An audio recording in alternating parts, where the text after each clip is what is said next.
Baraka is in a lot of different cultures. It's in a lot of different languages. It basically means the same thing, a blessing.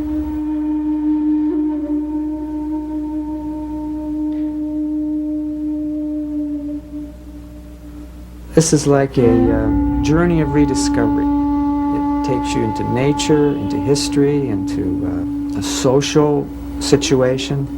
It's about reconnecting. It's communicating on a level that I think is necessary.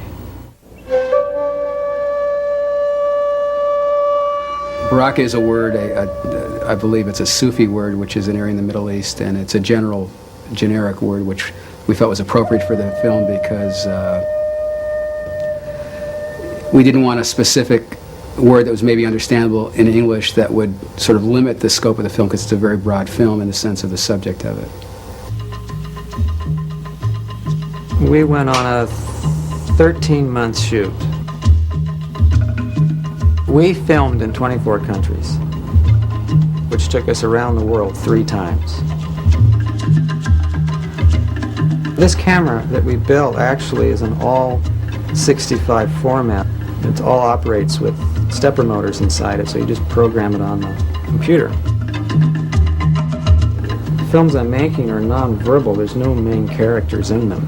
The main character is the locations and the essence that comes out of those images. So 65 is just, an obvious way to go. The choice of 70mm was really consistent with the whole approach to making the film, in that we didn't want to make any compromises to the quality of the image. And there is not a more aesthetic format than widescreen 70. And that's really the same reason why the location schedule was so ambitious and why we tried to go to so many places.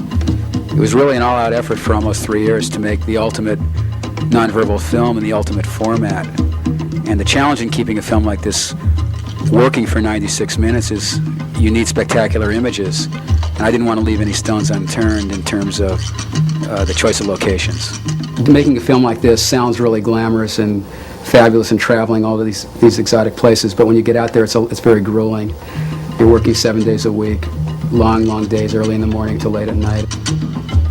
One of the most difficult locations that we did was in Australia at Ayers Rock. It so happened when we arrived, they were having one of the worst fly epidemics ever in Australia.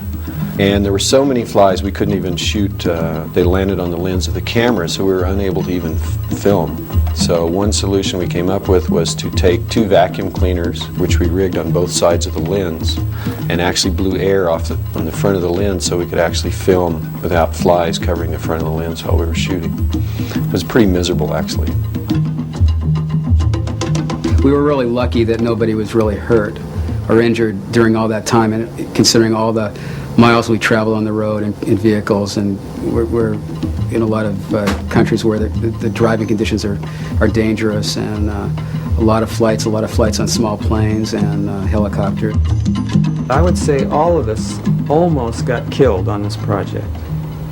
Mark, the producer, while we were in Brazil, we were watching rainforest trees being cut down.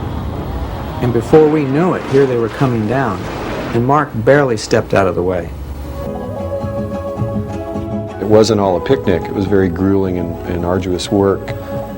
But being confronted with a different culture almost every week or two for a period of almost a year really was a wonderful thing. And we really, since we worked with so many local people, we got to know a lot about the culture of the country, as much as you can know in a short period of time.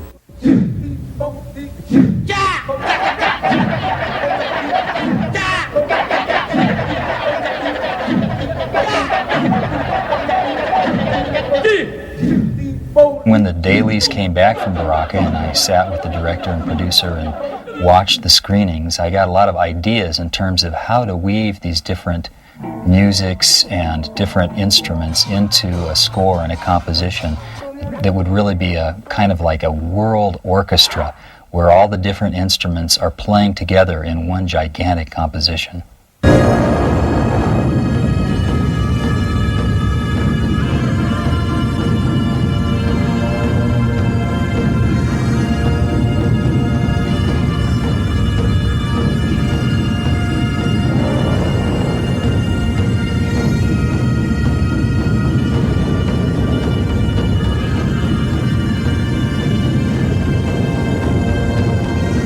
Michael put together some very interesting elements in a particular piece that's over the Kuwaiti oil fires, where he put together a piece of music that contained koto drums, the Japanese koto drums, bagpipes, and Tibetan water music, which are totally disparate types of sounds, but when you put them together, they really work together. And that is the kind of thing that Michael does extremely well.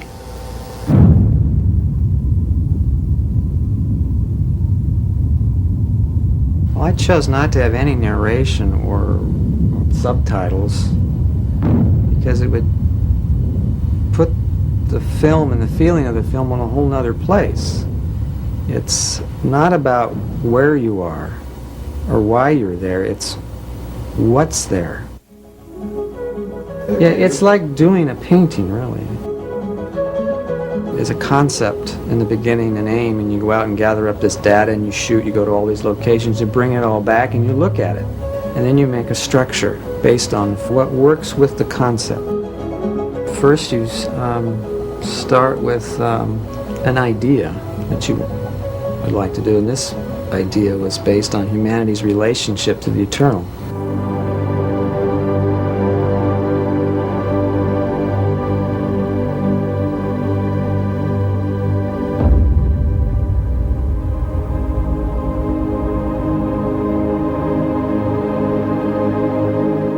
This is not a documentary travelogue. It's really not. It's really meant to be a moving emotional experience about life on the planet and each of our place here. And it's not about where is this and where is that.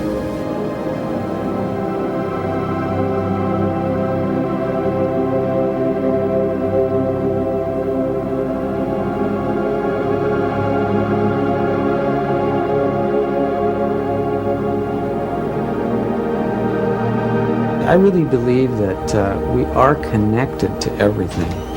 That, in a sense, I've been invited here to this planet just like you and everybody else has, and life didn't ask anybody to approve of a guest list.